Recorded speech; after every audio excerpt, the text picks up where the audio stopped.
Herkese merhaba, ben Zeynep. Hobisever YouTube kanalıma hoş geldiniz.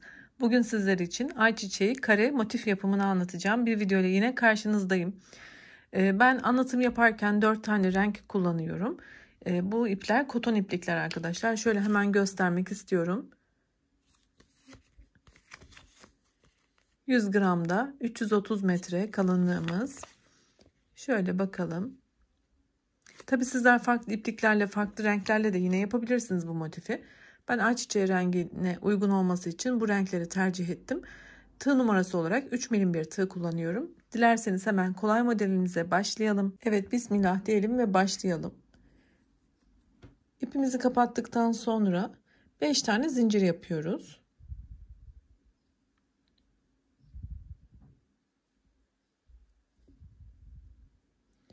İlk zincirimin içerisinden batıyorum ve ilmek kaydırmayla her iki ucu birleştiriyorum. Bu ipi de önde alarak 3 tane zincir yapıyorum. Trabzanlarımı yaparken bu ipi de kaybedeceğim arkadaşlar. Tığıma bir kere doladım. Bu boşluğun içerisinden ilmek yükseltiyorum ve tığımda bekleyen ilmekleri ikişer ikişer çıkartıyorum. Bir tane ikili trabzan yapmış olduk. Devam ediyorum.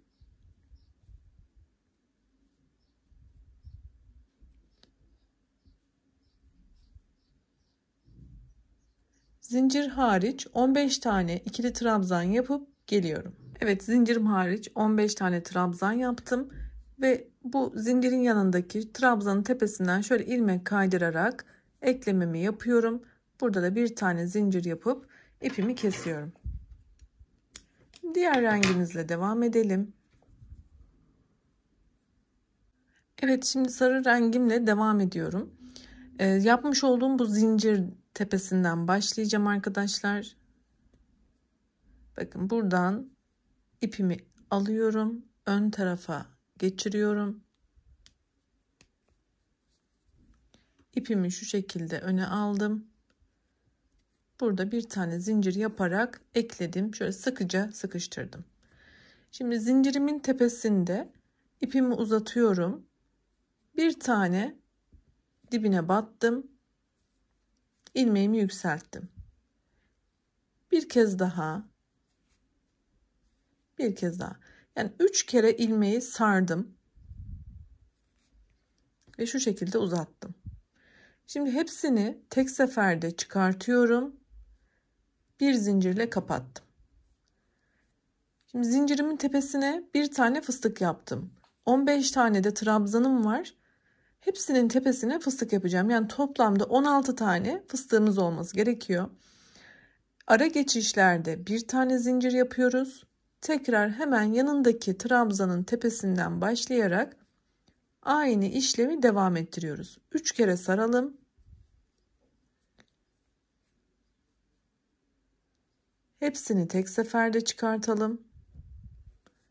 Bir zincirle kapattık. Arada bir zincir, yana geçiş yapıyorum.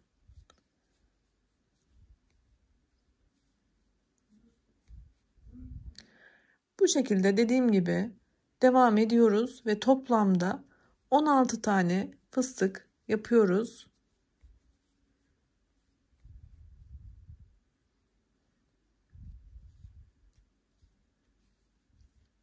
Şöyle bakalım.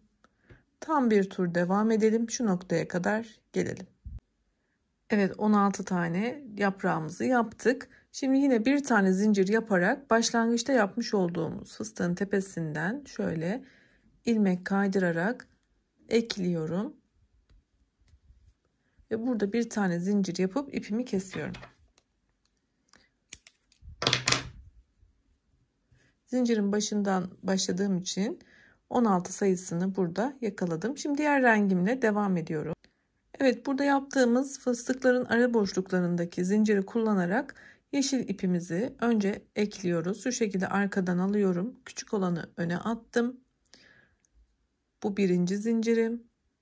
Şimdi 2 ve 3. Daha sonra bu ipi sıkıca buraya sabitliyorum. Tığıma bir kere doladım. Boşluğun içerisinden ilmek yükseltiyorum. Tığımda bekleyen 3 tane ilmeğin ikisini çıkartıyorum. İkisi tığımda bekliyor. Tekrar ilmek yükseltiyorum. Tığımda bekleyen 4 tane ilmeğin ikisini çıkartıyorum. Şu an tığımda 3 tane ilmek bekliyor. Ve üçünü tek seferde çıkarttım. 1 2 tane zincir yapıyorum. Şimdi tığıma tekrar ipimi doladım. Yan boşluğa geçiyorum. Ve burada da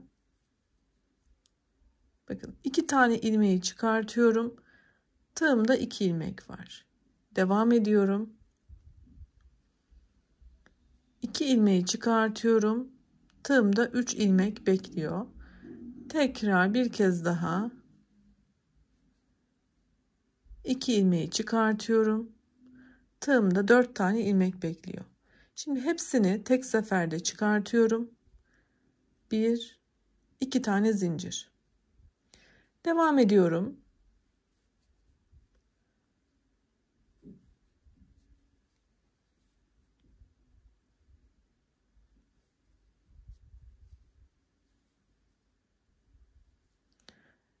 Dört tane ilmek olduğunda bu şekilde çıkartıyorum. 2 tane zincir yaparak tüm boşluklarda aynı işlemi yaparak şu başlangıç noktama kadar devam ediyorum. Başlangıç noktama kadar geldim. Yine 2 tane zincirimi yaptıktan sonra ilk yapmış olduğum şu yaprağın tepesinden ilmek kaydırarak şöyle eklememi yapıp bir tane de zincir yapıp ipimi kesiyorum.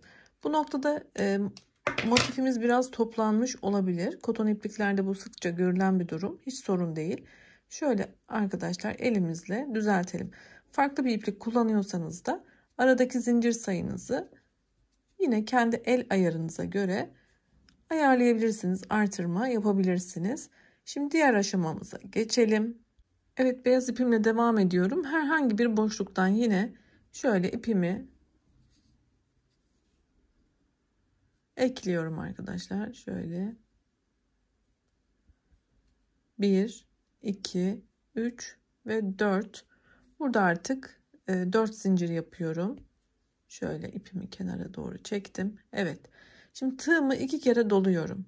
Köşe yaparak başlayacağımız için burası biraz daha yüksek olmasını istediğimden burada üçlü trabzan yapıyorum. İkişer ikişer çıkarttım. İlk trabzanımı yaptım. Tekrar 2 kere tığıma doladım.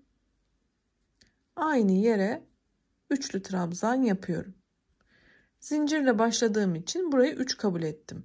Arada 2 tane zincir yapıyorum ve yine aynı yere 3 tane üçlü trabzan daha yapıyorum.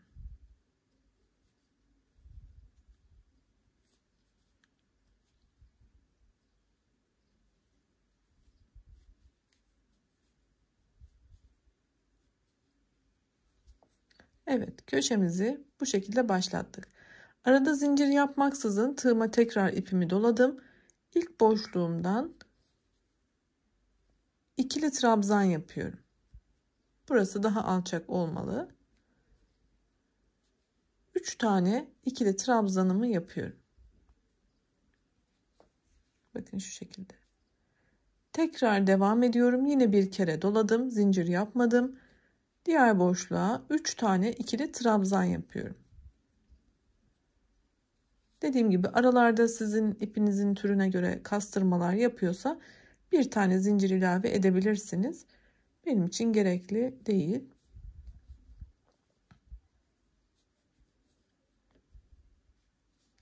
Hemen şöyle bakalım. Köşe noktasından sonra 3 tane trabzan grubu yaptım. İkili trabzan, her boşlukta 3 tane olacak şekilde. Şimdi tekrar bir köşe oluşturmam gerektiği için 2 kere doladım ve buraya üçlü trabzan yapıyorum. Çünkü şu kare formunu artık veriyoruz motifimize. Yuvarlaktan kareye geçiriyoruz.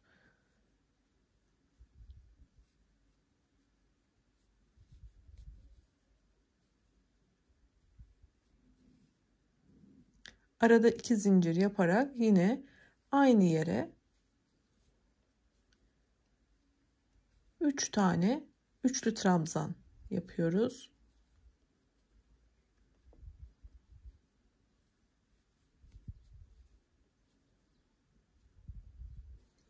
Şöyle bakalım. Bakın kare formu belirginleşmeye başladı. Yine aynı şekilde bu kenarda da 3 tane trabzan grubu yapıyoruz. İkili.